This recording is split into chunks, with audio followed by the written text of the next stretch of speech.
So, okay, why you want to take that chance? The Russians going to do nothing? A country armed with tactical and strategic nuclear weapons? I don't know that I want to take that chance. I mean, Joe Biden all but tried to cause this war with his rhetoric, and his no effort to tamp this thing down. And the fact that, other than the 2.6 billion, which was already in the budget when he became president for the Ukraine Security Assistance Initiative that we followed through on under the Trump administration, but he wants to take credit for now. Other than that, he did nothing for them until after they were invaded. No new weapons, no effort. So this guy has no credibility. But the Russian thing, the no-fly thing, remember the no-fly thing started out, NATO should apply. NATO? What authority does NATO have to apply a no-fly zone over the Ukraine? None. Now, NATO can declare a no-fly zone over Germany, over Estonia, over Poland, because they're signatories to it. But they have no geopolitical authority. The United Nations to declare a no-fly zone, but then what fool's going to sign up for it? It's an active combat zone. No-fly zones over Kosovo, no-fly zones over Bosnia, over Iraq. That's different. Iraq was vanquished, so you can imply that. But those are United Nations actions. European Union has no authority. Ukraine and Russia are not in the European Union, nor are they a member of NATO. So there's no legal authority. This is a dumb concept spread by people that don't understand politics, international relations, or military issues. And the problem is that they're in power. They rule this world. It's run by leftists all over the world who think the army is a nice toy that they can just use whenever they want. And it's a real consequences to real decisions. A no-fly zone is the dumbest thing I ever heard of. Ukrainians can say, yeah, you can come and have a no-fly zone, but the Russians are in active combat. They don't have to pay attention to that. And if they shoot down a NATO aircraft, the no-fly zone, NATO has become a co-belligerent. We're already co-belligerents. The money we're pouring in, the resources we're pouring in from NATO members has made us a co-belligerent in this conflict. And a no-fly zone is the dumbest thing since somebody got a record number of votes in a previous election, which I can't say because I don't want to get your channel banned. So it's really a risk versus payoff equation. The risk is huge and the payoff is absolutely minimal. It won't have a major impact on this war one way or the other. And they, like you said, there's not like the Russians do a lot of airstrikes right now anyway. No, most of the damage they're doing, Dave, from that is from surface to surface ballistic missiles. Yeah. So a no-fly zone is not going to stop them. You're going to have to put the Iron Dome. You have to get Israelis to put Iron Dome in there to shoot down ballistic missiles. That's where most of the television tower in Kiev that was hit, that was a surface ballistic missile. And all these strikes are either artillery or that. So a no-fly zone is not going to do anything except virtue signaling, just like all the other things that these so-called leaders in the West are doing. Now, that's a really good point when we think about the Iron Dome, because we are opening our embassy again. And you got to wonder what kind of air defense, Iron Dome type dynamics are we putting in our embassy to protect us from strikes? But how big of a window might there be? How big of a radius might there be for that? One way you might see that, we don't need a no-fly zone. We need an Iron Dome.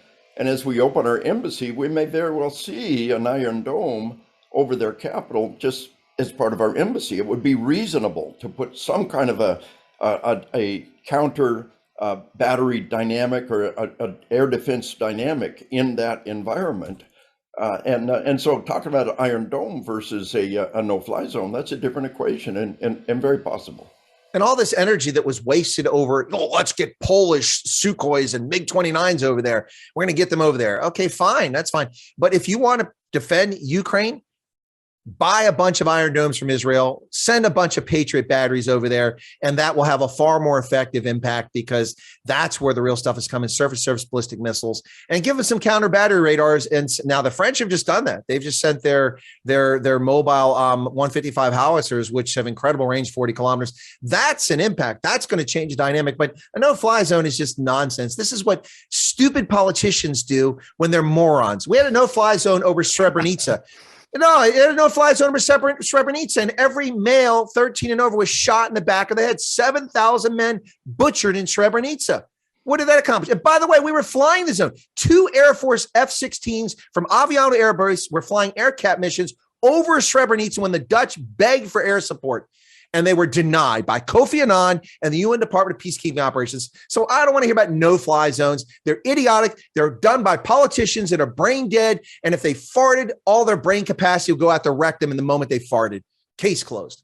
Yeah, that's very interesting. The concept of the Iron Domes. I mean, where would you place them, right? If you were to take them to the Ukraine or set them up in the Ukraine. Well, without revealing the effective radius of the Iron Dome, which I'm sure is probably not something that's public information, you'd put them a number of places. You'd start, of course, a good place would have been over the Capitol and airfields and Our logistics. embassy. Yeah, well, for us, our embassy, but I'm talking for the Ukrainians. They probably care less about our embassy, although it's important to them.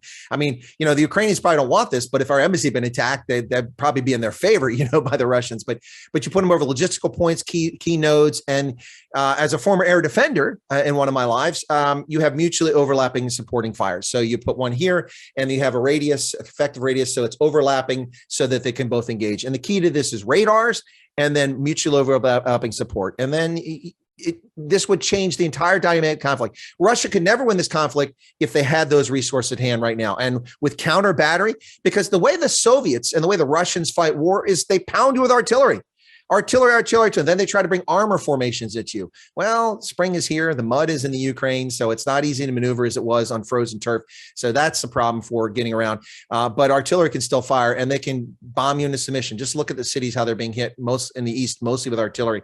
So counter battery radars and counter battery fire will silence Russian artillery. And when their artillery is gone and their surface-to-surface ballistic missiles can no longer effectively hit targets, then they'll never win the conflict. The Ukrainians will fight to the end. And that is a very probable future. The idea of we're seeing counter battery dynamics already in place. Our own 155 counter battery radius going in.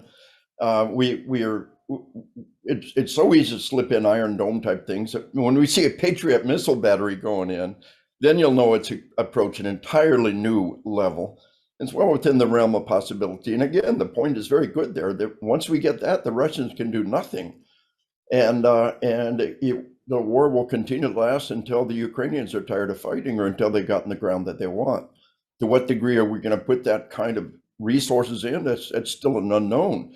But one of the greatest factors of all is the counter battery ability. They fire a volley and then we destroy their artillery. They fire a volley and we destroy that artillery. In a very short period of time, you run out of artillery. And that changes the whole dynamic as to what they're able to do. We've seen RPVs and remotely piloted loitering vehicles. We've seen what they're doing. But wait until you see what counter battery does to the basic Russian concept in the very near future. And another thing, again, that the Chinese might be looking at and saying, damn, there goes another part of what we were planning to do. It's going to be interesting to take a look at. Well, one thing I should mention too is that the Patriot wasn't designed and developed initially to take down ballistic missiles. It was designed to take down aircraft, interceptor and fighter aircraft and bombers in the air. And so when we went to the Gulf War in 1991, the Bush administration, Department of Defense, kind of oversold what the Patriot did. They said, yeah, they'll use this takedown missiles to take down Scuds. They fire them at Scuds, but upon reflection and honest analysis, we'll find that almost none of the Patriots hit the Scud missiles. They got close on occasions and would explode near them sometimes. And in fact, I can attest this very personally when I was woken up at about 3 o'clock in the morning at Dahran Air Base when I had come back from the Ford Assembly area after the war began, and incoming Scuds were coming towards us. The Patriot missile batteries fired after I got the early warning. I walked out in the morning and the Scud was about 100 yards, not even from where I was sleeping that night, unexploded. The tail fin had been knocked off by the Patriot explosion, but the bomb had not exploded. So, but that was 1991. Patriot today, very effective at counter. They took that lesson and they started working on the technology to make it effective. And it's a very effective system. The two best systems in the world for that are the Iron Dome, which maybe even better than the Patriot, and then the Patriot. So yeah, that will change the world. Yeah.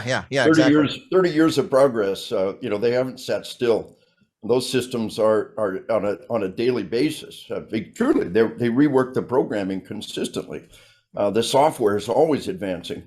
Have a capacity for doing a better and better job that could transform war, and again, possibly send another message to China, and certainly send a message to Russia that there's just not much you can do. You've been castrated. You're impotent in almost every direction. Then what happens to Putin? And of course, there's a whole lot of people that would like to see the Russians just burn up all the resources They've lost vast numbers of armored vehicles, a large proportion, maybe over half of what they have. And we'd like to see that continue. And again, there's at some level, we'd like to see that message being sent to China. So that next evolutionary step of Patriots and the Iron Dome coming in, it may begin by putting it on the grounds of our embassy, supposedly to protect ourselves, but the coverage of that is, of course, vastly greater. But I mean, Yeah, it will I'm sorry, probably John, if I could just throw one thing is very important here. We should let the Russians and Chinese know that the software in the Patriot is not designed by Microsoft. Anyway, go ahead. Amen to that. But I mean, to place an Iron Dome, for example, in Taiwan would be very easy because it's so small to encapsulate the entire country with, or perhaps I shouldn't say country. I don't know how far I can push that. But well, it depends if the Chi-Coms are listening or not. Yeah. But I mean, you can easily encapsulate it with Iron Domes. And well, Donald, I mean, Ukraine. Your statement is a valid one, but that begs a question. Do you know what the current air defense envelope is for Taiwan? I'm not trying to put you in the spot. People don't know. So they may or may not have resources like that already.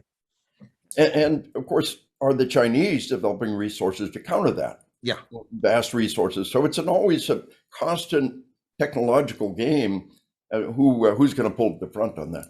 Yep. Spy, counter spy. Yep.